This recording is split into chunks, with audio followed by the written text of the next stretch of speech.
বলে রুমাইশা সাফিনকে নিয়ে ভেতরে যেতে ইশারা করলো আর চোখ গরম দিয়ে বুঝিয়ে দিল বেশি লাফালাফি না করতে।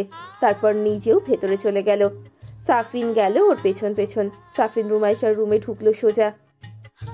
আপু খেয়ে রেডি হওয়া, কিন্তু আমরাও ঘুরতে যাব।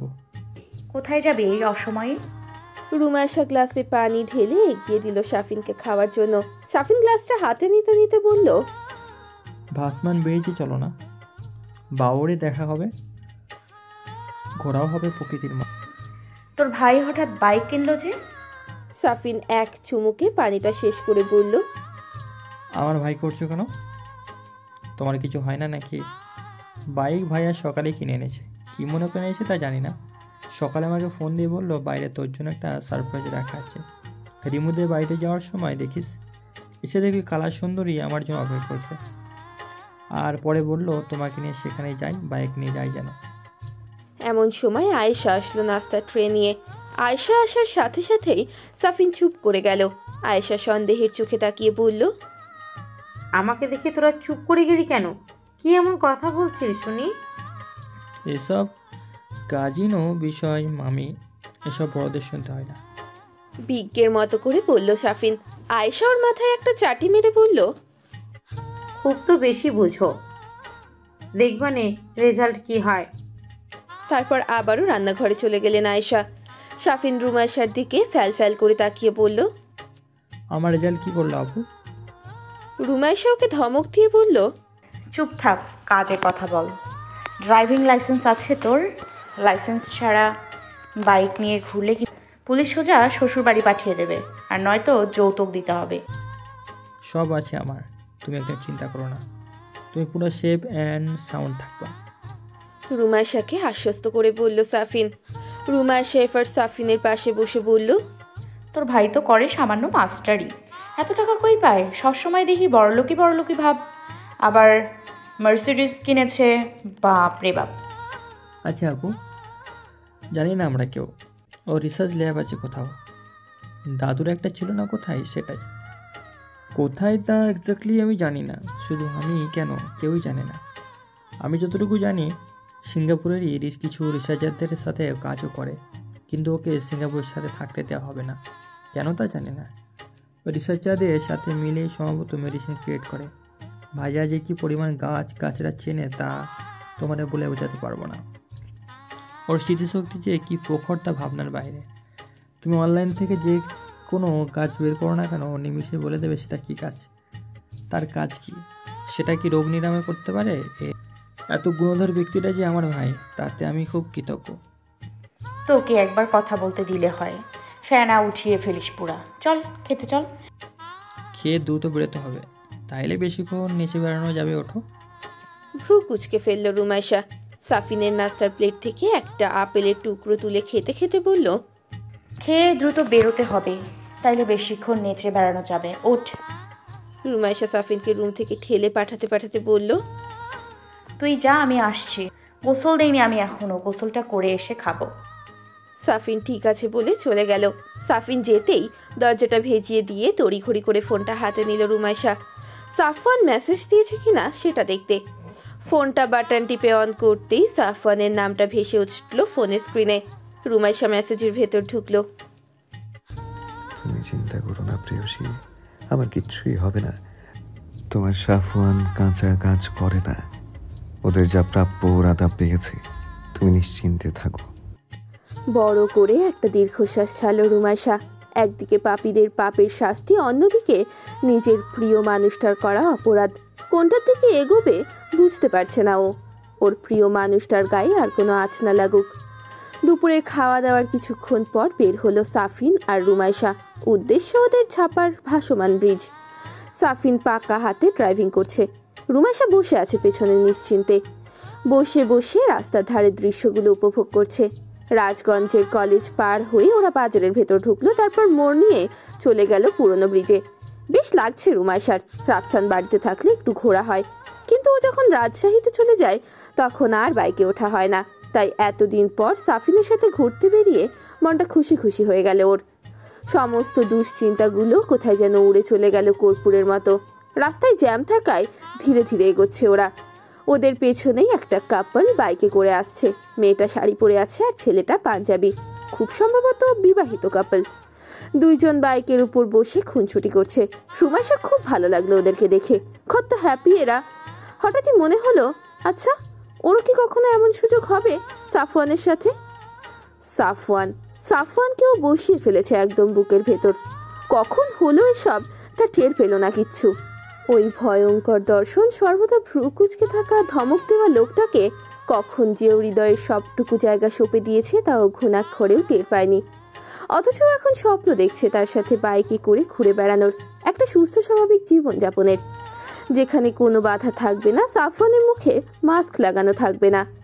ওই শ্যাম বরণ জল জলে চোখের ব্যক্তিটি সাদা রঙা পাঞ্জাবি পরে দিনের আলোয় স্বাধীনভাবে ওকে নিয়ে ভ্রমণ শুরু করবে কোনো এমন অজানা উদ্দেশ্যে। চোখের কোনায় পানি জমল ওর।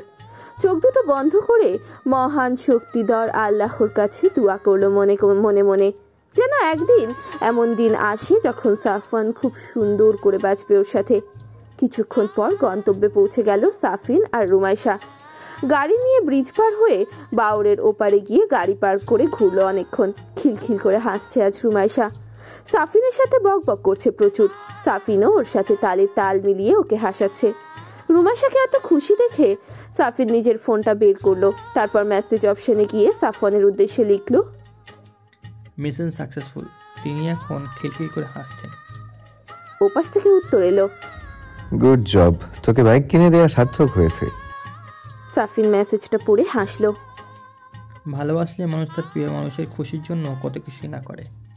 তার রুমি আপু ভাগ্যবতী, আর ভাই যে এত কেয়ারিং হবে তা কখনোই ভাবেনি। রুমাইশার দিকে কিছুক্ষণ তাকিয়ে এগুলোই ভাবলো সাফিন। ঘোরাঘুরি শেষে সন্ধ্যার কিছুক্ষণ আগে বাড়িতে ফিরলো সাফিন আর রুমাইশা। রুমাইশা আজ অনেক খুশি। ঘুরে আসার পর মনটা অনেক ফুরফুরে লাগছে। মেয়েকে এমন হাসি খুশি দেখে আয়েশাও খুশি হলেন অনেক। জ্বর হওয়ার পর থেকে কেমন জানি মিলিয়ে গেছিল ও। এখন আবারও আগের মতো করে হাসছে দেখে বুকের ভেতর থেকে একটা ভার নেমে গেল যেন আয়েশার। রাতের বেলা খাওয়া দাওয়া শেষ করে রুমাইশার রুমে গল্প করছিল ওরা দুজনে। আপু বললে না তো তোমাদের মাঝে কখন কি হলো? সাফিন একটা বালিশ টেনে নিয়ে কোলের ওপরে রেখে কৌতূহল নিয়ে বলল, বলা নিষেধ আছে, এসব সিক্রেট বিষয় তোকে জানানো যাবে না। তুই ছোটদের মতো থাকবি, বুঝেছিস? আরে বাবা, আমি কি কাউকে বলে দিব নাকি? তোমরা আমাকে বিশ্বাস করো না? অসহায় কণ্ঠে বলল সাফিন। রুমাইশা একটু লজ্জা পেল যেন, মৃদু গলায় বলল, তোর ভাইয়ের কাছে জিজ্ঞেস কর, আমি কিছু জানি না। সাফিন চটে গিয়ে বলল, তুমি তো মানুষ ভালো না আপু। তুমি জানো যে আমি যদি আমার মোস্ট সিনিয়র ভাইয়াকে জিজ্ঞেস করি যে কীভাবে হলো কী হলো, তাহলে আমাকে ঝেঁটিয়ে বের করে দেবে বাড়ি থেকে, বলবে আমি বিয়াদব। তা ঠিকই তো, তুই একজনের পার্সোনাল বিষয়ে জিজ্ঞেস করবি কেন? সাফিন কিছু বলতে নেবে তখনই রুমাইশার ফোনে কল আসলো। রাফসান কল করেছে। রুমাইশা তড়ি ঘড়ি করে ফোনটা তুলে সাফিনকে বলল, চুপ থাক, ভাইয়া কল দিয়েছে, কি বলে শুনি। ফোন রিসিভ করে কানে ধরলো। আসসালামু আলাইকুম ভাইয়া, কেমন আছো তুমি? ওয়ালাইকুম আসসালাম, ভালো আছি। তুই কেমন আছিস? সাফিন এসেছে শুনলাম। হ্যাঁ ভাইয়া, ও এসেছে দুপুরের দিকে। কোথায় আছে এখনো? এই তো আমার পাশেই বসে আছে। উঠে একটু বাইরে যা, কথা আছে তোর সাথে। রাফসানের কথায় চকিতে একবার সাফিনের দিকে তাকালো রুমাইশা। ফোনটা লাউডে দেওয়ায় সাফিন শুনেছে সব। সাফিন ইশারা করলো উঠে না যেতে। রুমাইশা কি করবে বুঝতে পারলো না। ওখানে বসেই ফোনটা লাউড থেকে নর্মাল মোডে দিল। তবুও বাইরে থেকে শোনা যাচ্ছে রাফসানের কথা। হ্যাঁ, এবার বলো ভাইয়া। আমি কি শুনছি এসব? মা বলেছে তুই নাকি কাল রাতে সাফনের সাথে এসেছিস, ওর গায়ে নাকি শার্ট ছিল না, আর তুই নাকি বোরকা খুলে এসেছিস। রাফসানের কথায় সাফিন চমকে গেল। ভাইয়া কাল আপুকে নিয়ে এসেছি যশোর থেকে। কই ভাইয়া তো কিছু বলেনি। রাফসানের কথায় থতমত খেল রুমাইশা। জড়ানো কণ্ঠে বলল, তুমি যা ভাবছো সেরকম কিছুই না ভাইয়া। কাল বৃষ্টি হয়েছে অনেক, মেঘ করেছিল খুব, তাই গাড়ি পাওয়া যাচ্ছিল না খুব একটা। তাই ভাইয়া আমাকে নিয়ে এসেছে। আরও ভিজে গেছিল বলে শার্ট খুলেছিল। ও ও ও, কাকে বলছিস তুই? যাকে ভাইয়া ছাড়া ডাকতি না তাকে এভাবে সম্বোধন করছিস কেন? উঁচু গলায় ধমকে সুরে বলল রাফসান। কি আছে তোদের ভেতরে যে এত সিনিয়র একজনকে তুইও বলছিস? তুই জানিস ওর সম্পর্কে কিছু? আমি যেন দ্বিতীয়বার না দেখি তুই ওর সাথে কোনো ধরনের কোনো কমিউনিকেশান রেখেছিস। কথাটা যেন মাথায় থাকে। কতটা নির্লজ্জ হলে একটা মেয়ে কোথাকার কোনো ছেলের সাথে এইভাবে বোরকা খুলে আসে, তার উপর আবার ছেলের গায়ে শার্ট নেই। বৃষ্টিতে ভিজে গেছে নাকি? ছিল তো গায়ের ভেতর, শার্ট কীভাবে ভিজলো? রাফসানের মুখে এই ধরনের কথা শুনে চোখ ভিজে এলো রুমাইশার। একটা হাত মুখের ওপর দিয়ে কান্না আটকালো। পাশে বসে সাফিন তাজ্জব বনে গেছে রাফসানের কথা শুনে। রুমাইশাকে কোনো কথা বলতে না শুনে রাফসান আবারও বলল, বেহায়া মেয়েদের মধ্যে চলাফেরা যদি দেখি তো জানে মেরে ফেলবো একটা। ওই সাফওয়ানের সম্পর্কে তোর কোনো ধারণা আছে? ছোটোবেলায় ও তোকে মেরে ফেলেছিল বলতে গেলে। ভাগ্যে জোরে বেঁচে গেছিস।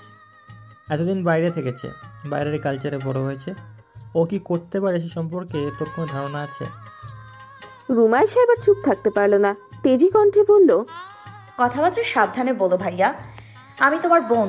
তুমি আমাকে কিভাবে এই রকম বলো? তোমার বিবেকে বাঁধে না? আর সে তো কোনো খারাপ ছেলে না, সে তো আমার কোনো ক্ষতি করেনি। তার ক্ষতি করার নিয়ত থাকলে এতদিন তো করতোই। ওদের বাড়িতে যে কয়দিন আমি থেকেছি তার ভেতর কি ও আমার ক্ষতি করতে পারতো না? ও কি অচেনা কেউ? রাফসান এবার আরও রেগে বলল, আবারও বলছিস তুই?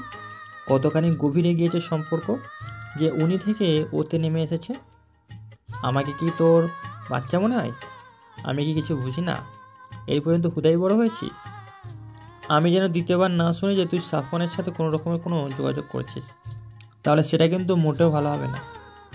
এরপরেই রাফসান ফোন কেটে দিল। সাথে সাথেই ফুপিয়ে কেঁদে উঠল রুমাইশা। রাফসান তাকে এতগুলো কথা কিভাবে বলতে পারলো? ওর চরিত্রের দিকে এইভাবে আঙুল তুললো কি করে? চোখ থেকে অনবরত পানি পড়তে লাগলো ওর। সাফিন কি করবে ভেবে পেল না। রুমাইশার দিকে কিছুক্ষণ অসহায় দৃষ্টিতে তাকিয়ে চলে গেল গেস্ট রুমে। কিছুক্ষণ আগেও প্রচণ্ড হাসি খুশি থাকা মেয়েটির এইরকম কান্নারত চেহারা দেখে ওর একদমই মন সায় দিচ্ছে না। রুমে ঢুকেই নিজের ভাইকে কল লাগালো সাফিন। সাফওয়ান নিজের ল্যাবে কাজ করছে। নিজে বললে ভুল হবে, ল্যাবটা ওর দাদুর। এই ল্যাবটা যে কোথায় সেটা বাসার কেউ জানে না। ওর সিঙ্গাপুরে যাওয়ার আগে মোস্তাফা আহমেদ ওকে একটা নোটবুক দিয়েছিলেন, সাথে একটা চাবি। তখন যদি উনি কিছুই বলেননি ল্যাবের ব্যাপারে। সিঙ্গাপুরে যাওয়ার পরই সাফওয়ান জেনেছে এই ল্যাবের লোকেশনের কথা। আত্মহত্যা করার আগে ল্যাবটাকে সাফওয়ানের ব্যবহার উপযোগী করে রেখে গেছেন তিনি। ল্যাবটিতে অসংখ্য প্রাণীর দেহাবশেষ কেমিক্যালে চুবানো ছিল। সেগুলো সব অপসারণ করে রেখেছিলেন মোস্তাফা। অত্যাধুনিক প্রযুক্তি সম্বলিত এই ল্যাবটিতে বর্তমানে সাফওয়ান তার ঘাঁটি গেড়েছে। তবে এটা কেউই জানে না যে সাফওয়ান শুধু উদ্ভিদ নয়, রেপটাইল নিয়েও রিসার্চ করে। আর তার প্রধান উদ্দেশ্য নিজেকে স্বাভাবিক করা। বিগত ৬-৭ বছর ধরে নিজের ওপরেই রিসার্চ চালিয়েছে ও।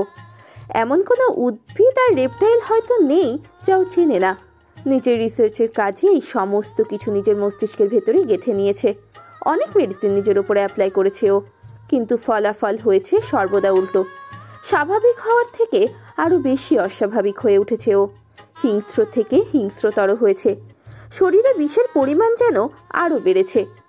বর্তমানে সামান্য কারণেই মেজাজ হারিয়ে ফেলে ও। বাড়ির ভেতরে যেতে ইচ্ছে করে না ওর। মাটি, ঘাস, গাছপালা এইসবের কাছেই যেন শান্তি খুঁজে পায়। ইদানিং করে তো বাড়ির খাবারটাও খেতে ইচ্ছে করে না। বাইরের ছোট ছোট প্রাণীদের দেখলে পেটে খিদে অনুভব হচ্ছে। ক্রমে ক্রমে নিজের সত্তা হারিয়ে ফেলছে যেন। কাজের মধ্যে হঠাৎই ল্যাবের বুক শেলফের ৫ম তাকের উপরে রাখা ফোনটা বেজে উঠল শব্দ করে। শেলফের পাশে দাঁড়িয়েছিল সাফওয়ান। ফোনের স্ক্রিনের দিকে না তাকিয়েই ফোনটা কানে তুলল। হ্যাঁ বল, এনি প্রবলেম? নিজের গাম্ভীর্যতা বজায় রেখে জিজ্ঞেস করলো সাফওয়ান। সাফিন ইতস্তত করে বলল, ভাইয়া, রুমি আপু কাঁদছে। কাজ থেমে গেল সাফওয়ানের। পুরো মনোযোগ এখন ওর সাফিনের কথায়। কেন রিমো কাঁদছে কেন? কিছু হয়েছে? কেউ কিছু বলেছে? উদ্বিগ্ন হয়ে জিজ্ঞেস করলো। রাফসান ভাইয়া কল দিয়েছিল একটু আগে, দিয়ে আপুকে অনেক বাজে কথা বলেছে। বাজে কথা? কি ধরনের বাজে কথা? রাফসান ওকে বাজে কথা কেন বলেছে? রিজন কি? শক্ত গলায় বলল সাফওয়ান। আপুকে নাকি তুমি কাল এসে দিয়ে গেছিলে। তোমার গায়ে শার্ট ছিল না, আর আপুর গায়ে বোরকা ছিল না। মামি সম্ভবত বলছে ভাইয়াকে। তাই নিয়ে রাফসান ভাইয়া বকাবকি করছে আপুকে। এক্স্যাক্টলি কি বলেছে সেটা বল। সামান্য কথা নিয়ে কান্না করার মতো মেয়ে রিমু নয়। সাফিন ইতস্তত করতে লাগলো। সাফিনের এমন আচরণে ধমক দিল সাফওয়ান। রাফসান ভাইয়া বলেছে আপু নির্লজ্জ হয়ে গেছে, বাইরে ছেলের সামনে বোরকা খুলে বেড়াচ্ছে, আর তুমি শার্টলেস ছিলে কেন, তাই নিয়ে কথা শোনাইছে। তোমাদের ভেতর বাজে কিছু হয়েছে এরকম ইঙ্গিত দিয়েছে। তোমার থেকে একেবারে দূরে থাকতে বলেছে আপুকে, আর বলেছে এমন বেহায়াপনা করলে জানে মেরে ফেলবে। সাফিনের কথা শুনে চোয়াল শক্ত হয়ে গেল সাফওয়ানের। ডান হাতে ধরা কাচের বিকারটা শরীরের সমস্ত শক্তি দ্বারা মুষ্টিবদ্ধ করে ধরল, আর কয়েক সেকেন্ডের ভেতরেই চাপ সইতে না পেরে সেটা হাতের ভেতরেই ভেঙে গেল।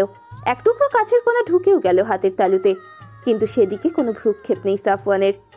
চোখ দুটো বন্ধ করে জোরে একটা নিঃশ্বাস নিয়ে আবারও ছাড়ল সাফওয়ান। কিছুক্ষণ চুপ থেকে নিজের রাগটাকে কন্ট্রোল করতে চেষ্টা করলো, কিন্তু ব্যর্থ হলো। রাফসানের ফোন নম্বর আছে তোর কাছে? দাঁতে দাঁত চেপে জিজ্ঞেস করলো সাফওয়ান। থাক ভাইয়া, দরকার নেই কিছু বলার। তুমি রাফসান ভাইয়াকে কিছু বললে ভাইয়া আবার আব্বুকে বকাবকি করবে, আর যে সন্দেহটা ভাইয়া করেছে সেটা আরও বেশি পাকাপোক্ত হবে। কিছু বলো না ভাইয়া তুমি। এক প্রকার তোতলাতে তোতলাতেই বলল সাফিন। জ্ঞান চাইনি তোর কাছে, ফোন নম্বর চাইছি। আছে কি নেই সেটা বল, ইয়েস অর নো। বজ্র কণ্ঠে বলল সাফওয়ান। হ্যাঁ আছে ভাইয়া, আমি আমি তোমাকে মেসেজ করে দিচ্ছি। তড়িঘড়ি করে বলল সাফিন। সাফওয়ান কোনো কথা না বলেই কলটা কেটে দিল। গায়ের ভেতরে যেন জ্বালা ধরে যাচ্ছে ওর।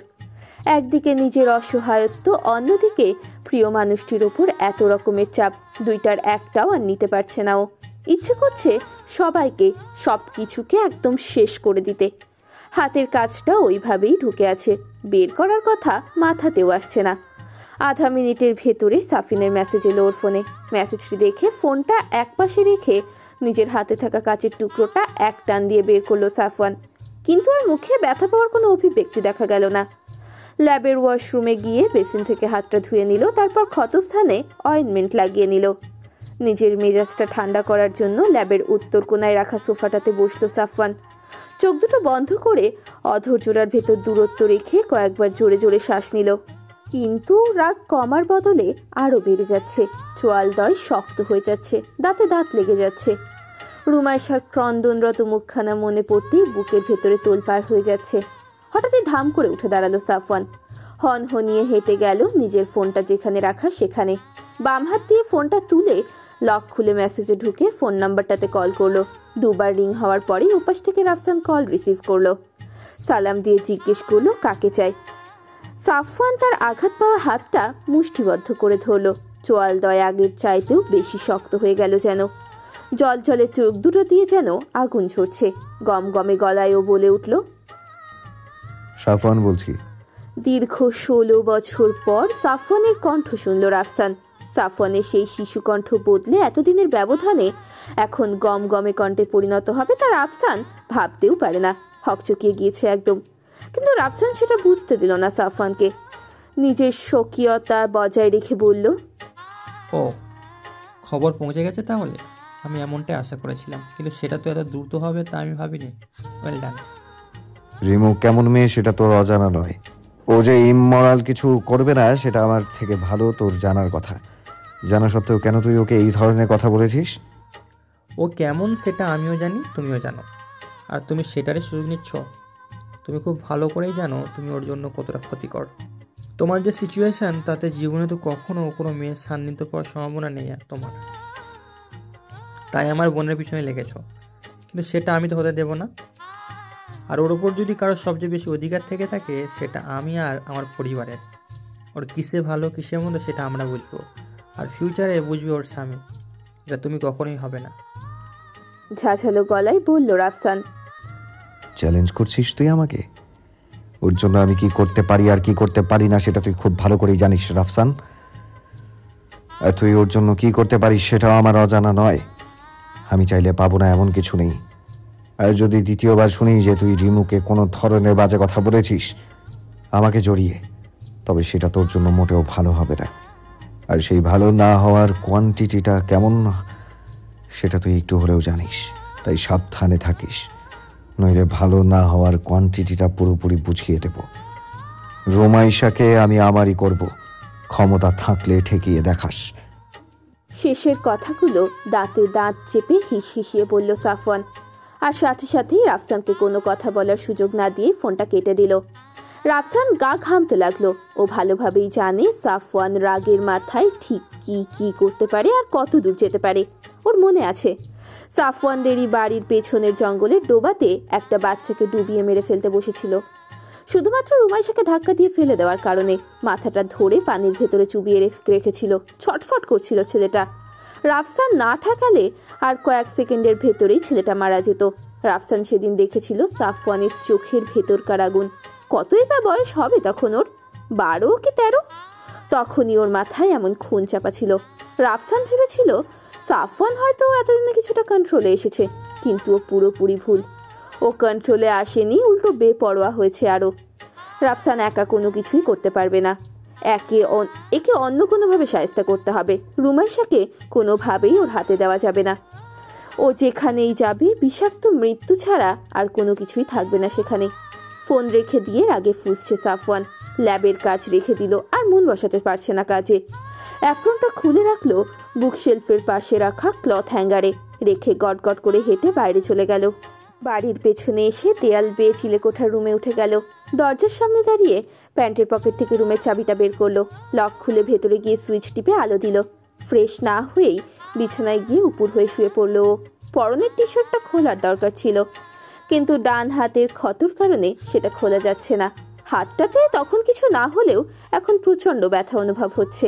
ঘুমোনো দরকার ওর অনেক, কিন্তু রাগে গায়ের ভেতরে জ্বালা করছে। মাথাটা প্রচণ্ড গরম হয়ে আছে, কিছুতেই ঠান্ডা হচ্ছে না। চোখ বন্ধ করে কিছুক্ষণ ওইভাবেই দম মেরে শুয়ে পড়ল সাফওয়ান। কিন্তু এই অবস্থায় ওর ঘুম হবে না। চোখ মেলে বিছানার পাশে রাখা মিনি টেবিলের ওপর থেকে ফোনটা তুলে সময় দেখে নিল। 10:30 বাজে। বেশি দেরি হয়নি এখনো। হুট করেই বিছানা থেকে উঠে বসলো সাফওয়ান। স্টাডি টেবিলের ড্রয়ার থেকে গাড়ির চাবিটা নিল, তারপর বেরিয়ে গেল রুম থেকে। রুমাইশা শুয়ে আছে নিজের বিছানায়, সাফিন নিজের রুমে আছে। কারো চোখেই ঘুম নেই। দুইজনে দুই রুমে বসে মেসেজে কথা বলছে। সাফিন সান্ত্বনা দিচ্ছে রুমাইশাকে মন খারাপ না করার জন্য, কিন্তু রুমাইশার মন ভালো হচ্ছে না। রাফসানের বলা কথাগুলোই ওর কানে বাজছে শুধু। গত রাতে সাফওয়ান যদি না আসতো তাহলে তো ওর লাশ পেত সবাই, কিন্তু সেটা কাউকে বোঝাবে কিভাবে রুমাইশা? কারণ ওখানে যে খুন হয়েছে সেটা তো সবাই জানে।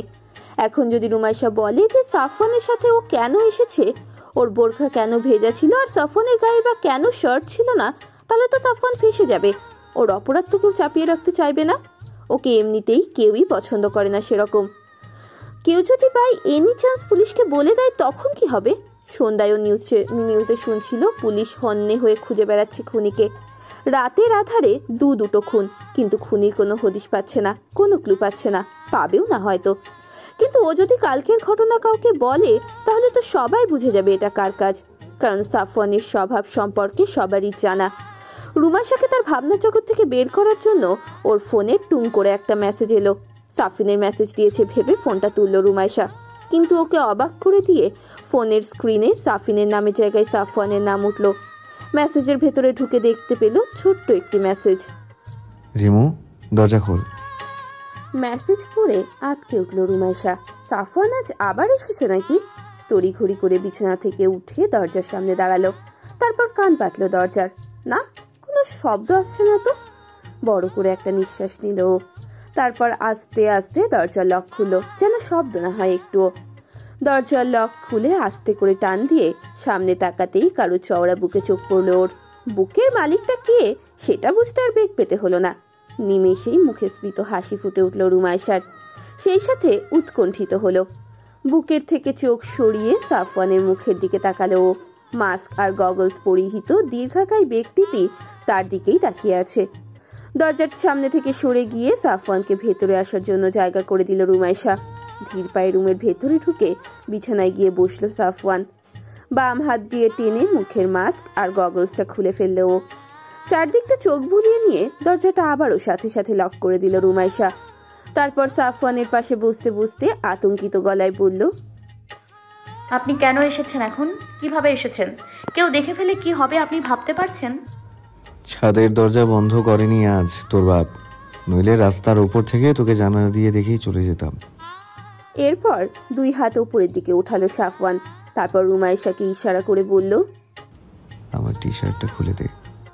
রুমাইশা বাধ্য মেয়ের মতো সাফওয়ানের টি শার্টটা ধরে উপরের দিকে টান দিয়ে খুলে দিল। তারপর সেটা আলনায় মেলে দিল। বিছানায় শুয়ে বালিশে মাথা দিয়ে চোখ দুটো বন্ধ করে ডান হাতটা উল্টো করে কপালের ওপরে রাখলো সাফওয়ান। আর তখনই রুমাইশার চোখ গেল সাফওয়ানের হাতের ক্ষতের দিকে। এ কি, আপনার হাত কেটেছে কিভাবে? খুব ভালোভাবেই তো কেটেছে দেখছি। সাফওয়ানের হাতটা টেনে নিজের কোলের ওপরে নিয়ে উৎকণ্ঠিত হয়ে বলল রুমাইশা, ব্যান্ডেজও তো বাঁধেনি, এইভাবে আলগা করে রাখলে তো ইনফেকশন হয়ে যাবে। কিসে কেটেছে? কাঁচ ঢুকে গেছিল, ঠিক হয়ে যাবে। তুই অত লাফালাফি করিস না, স্থির হয়ে বস আমার কাছে একটু। কিন্তু রুমাইশা শুনল না। উঠে গেল ড্রেসিং টেবিলের কাছে। ড্রেসিং টেবিলের মাঝ বরাবর একটা তাক থেকে অয়েনমেন্ট, তুলো আর ব্যান্ডেজ বের করলো ও। তারপর আবারও বিছানার কাছে ফিরে গিয়ে সাফওয়ানের হাতটা কোলের উপরে নিয়ে ধীরে ধীরে সতর্কতার সাথে সাফওয়ানের হাতটা ড্রেসিং করতে থাকলো। খুব আলতো করে স্পর্শ করলো, যেন সাফওয়ানের একটুও ব্যথা না লাগে। সাফওয়ান ওইভাবেই চোখ বুজে রইল। রুমাইশার এই ছোট্ট সেবাটুকু যেন সমস্ত মন দিয়ে শুষে নিচ্ছে ও। চোখ খুললে হয়তো এতটা গভীরভাবে ওর স্পর্শগুলো অনুভব করতে পারবে না ও। সেই ভয়ে চোখ খুলছে না। রুমাইশা আলতো হাতে সময় নিয়ে ধীরে ধীরে তুলো দিয়ে ক্ষতটা মুছে দিচ্ছে। অয়েনমেন্ট লাগিয়ে ব্যান্ডেজ করে দিল। সাফওয়ানের মন পড়তে লাগলো, ওর হাতে বেশি সময় নেই, যে কোনো সময় যা কিছু হয়ে যেতে পারে। নিজের ভবিষ্যতের কথা ভেবে হতাশ হলো। এই সুন্দর সুন্দর মুহূর্তগুলো আর হয়তো এইভাবে ফিরে পাওয়া হবে না। পুরো জীবনের চিত্রটা পাল্টে যাবে ওর যে কোনো দিন, যে কোনো মুহূর্তে। ও জানেও না কখন কিভাবে কি হয়ে যাবে। ব্যান্ডেজটা শেষ করে রুমাইশা সাফওয়ানের মুখের দিকে তাকালো একবার। এ কি, আপনার চোখে পানি কেন? ভাইয়া, আপনি কাঁদছেন কেন? কি হয়েছে? আতঙ্কিত হয়ে বলল রুমাইশা। সাফওয়ানের চোখের কোনা বেয়ে পানি গড়িয়ে পড়ছে। চোখ খোলেনি এখনো। আগের মতো করেই চোখ দুটো বন্ধ করে আছে। রুমাইশা তৎক্ষণাৎ হাতের জিনিসপত্রগুলো টেবিলের ওপরে রেখে দিয়ে সাফওয়ানের কাছে আসলো।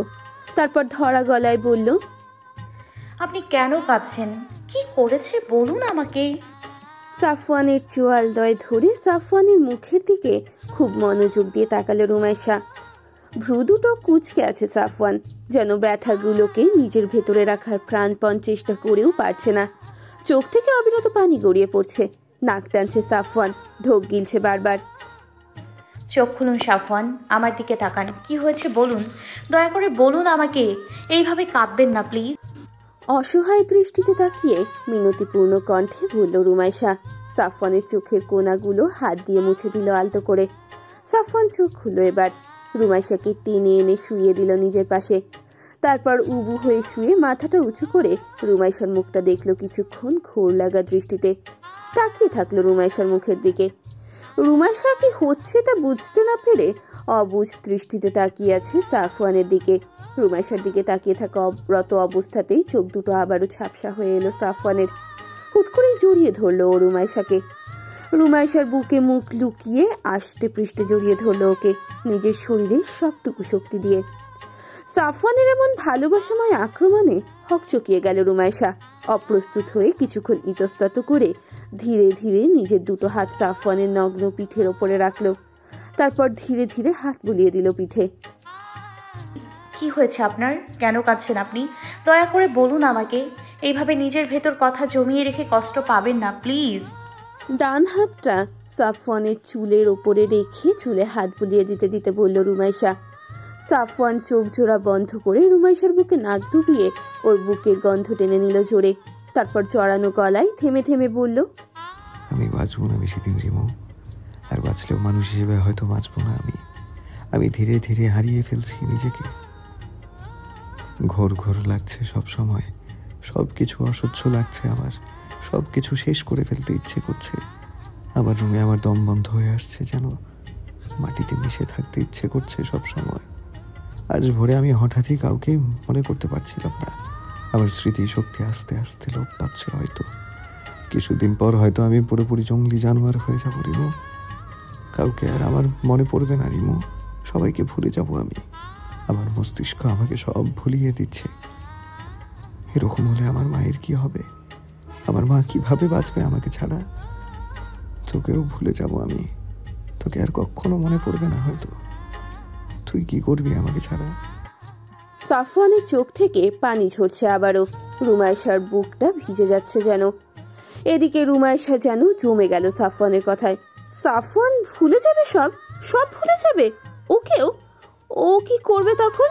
ও কিভাবে বাঁচবে সাফওয়ানকে ছাড়া?